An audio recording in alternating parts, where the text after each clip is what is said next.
The men's and women's track teams will face off against Minnesota in a dual meet on Saturday at the Shell. It's the first dual meet against the Gophers since 1978.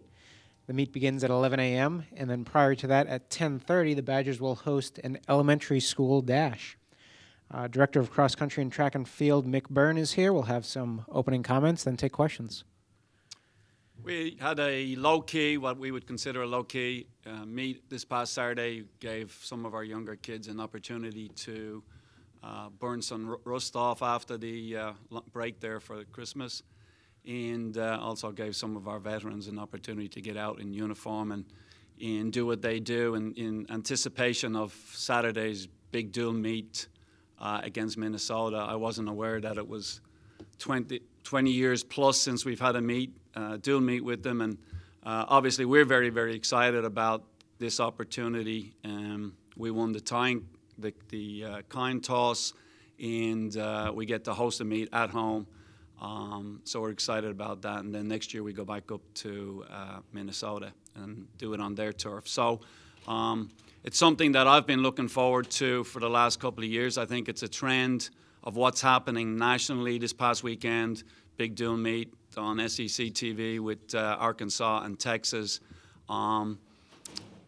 This type of event is gathering great steam around the country, and I think at the end of the day, we all want to see a winner from a contest, a competition, rather than the invitational format.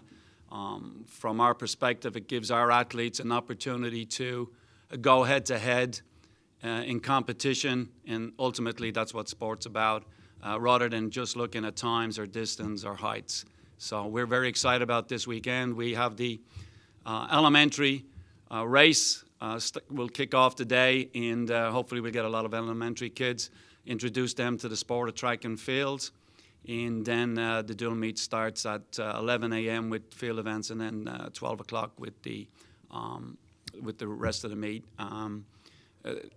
Having a dual meet gives us an opportunity to have a short track and field competition, 2 hours, as opposed to going to these massive invitational meets that drag on for 5 or 6, 7 hours sometimes. So, you know, we believe that we can fill the stands on Saturday. We have hashtagged our Stuff the Shell out there. I'm not quite sure what the hashtag is, but they say it's legal and it's okay, and I didn't do anything wrong. So we're looking forward, again, as I said, to hopefully getting a lot of fans out on Saturday and showcasing what we do.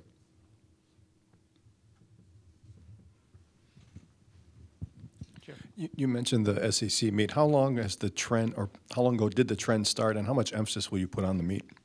We're going to put a lot of emphasis. Every one of our athletes that that we're running this season, our top athletes, they're very excited about it.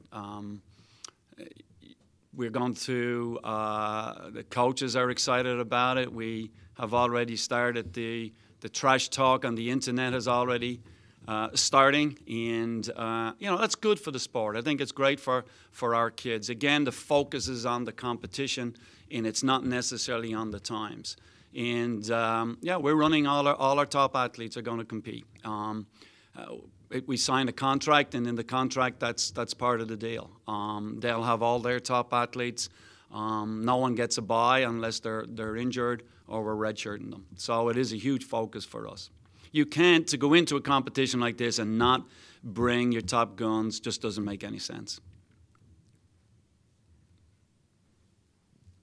When exactly did kind of this process start of talking with Minnesota to, set up a dual meet? Probably started about 3 years ago. I'd say our women were more on board with it. And it took a little while to convince Coach Plaz that this was good. But I think he recognizes that this is a trend throughout our sport around the nation. So, ultimately, at the end of the day, once we cleared our schedules a year ago, we realized that this was a great opportunity for both programs. You see it in football, you see it in hockey, you see it across the board with these two schools. What can this rivalry, if you say, grow into between the two track and field programs? Well, it's a border battle. It's everything I think that that all those sports that you mentioned have. Again, it's the winner loser. In our sport, that's something new. You know, we travel around the nation looking for fast times, looking for distances and heights, and at the end of the day, you come home and say, well, what was that all about? And if the kids are so focused on, you know, on getting running fast times and throwing distances, ultimately they're losing what the sport is really about. I keep saying this. When we go to the Big Ten competition, it's not about performances. It's about head-to-head competition, beating kids from other schools. And I think we've recognized that in the sport. We've recognized that our meets, our invitational meets, are way, way too long, boring. And, you know, this type of tight competition, 4 athletes from each team, I think people can relate to that. It's just on the line, head-to-head competition. It's 2 athletes from each team are going to score, so I think that brings another dimension to it. I mean, our kids are walking in all day today, Coach, am I running this weekend? You know, am I jumping this weekend? Am I throwing this weekend? They're very excited about it. So it brings that aspect that, hey, it's not about that distance or height or time. It's about, hey, can you beat someone from Minnesota? And as we go along with this one, next year we hope to add another dual meet. So, again, it's the trend nationally. I guess what can fans expect to see at the Shell on Saturday? I think both teams are going to bring a lot of energy. We have quite a few kids from Minnesota on the team. They have some Wisconsin kids.